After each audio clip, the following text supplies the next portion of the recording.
Kureja canal પાસે ખાબકેલી કારમાં 24 કલાક બાદ હવે આ કાર મળી આવી છે। કેનાલમાં 15 ફૂટ સુધી ગરકાવ થયેલી આ કારમાંથી એક મૃતદેહ પણ મળી આવ્યો છે। અમદાવાદની ગોતાખોર ટીમે રેસ્ક્યુ ઓપરેશન હાથ ધર્યું હતું। કાર અને મૃતદેહને હાલમાં બહાર કાઢવામાં આવ્યો છે। ગઈકાલે સવારે આ કાર કેનાલમાં ખાબકી હતી અને ત્યારબાદ રેસ્ક્યુ ઓપરેશન સતત ચાલતું હતું। જો કે રાતના સમયે રેસ્ક્યુ કરવામાં અગવડતા પડી હતી। આજે વહેલી સવારે ફરીથી આ રેસ્ક્યુ ઓપરેશન શરૂ કરવામાં આવ્યું હતું। અમદાવાદની ગોતાખોર ટીમને સફળતા મળી છે અને કારને હાલ શોધી કઢાઈ છે। આ અંગે વધુ વિગતો મેળવીએ સંવાદદાતા વિનોદ ગજ્જર પાસેથી।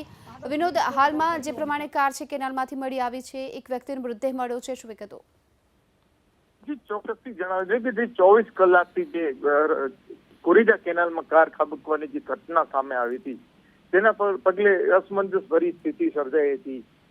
પ્રત્યક્ષદર્શીઓ દ્વારા જાણવા મળ્યું હતું કાર જે છે વિમાન વેગે આવી અને ખાબકી હતી, પરંતુ જે ગઈકાલે સાંજ સુધી જે રેસ્ક્યુ કરવામાં આવ્યું હતું સ્થાનિકો દ્વારા કોઈ સફળતા નથી મળી। ત્યારે 5:30 વાગ્યાના સુમારે અમદાવાદની જે ફાયર બ્રિગેડ ટીમ દ્વારા જે રેસ્ક્યુ કરવામાં આવ્યું છે, જે મોડી રાત્રે બંધ કરવામાં આવ્યું હતું, પરંતુ જે સવારથી રેસ્ક્યુ હાથ ધરવામાં આવ્યું હતું તે દરમિયાન જે કહેવાય કે લોખંડી પાઇપ, જે 2 પાઇપ વડે જે રેસ્ક્યુ કરવામાં આવતા જે કારની અંદર ફસાઈ જવાથી કાર જે બહાર કાઢવામાં સફળતા મળી હતી।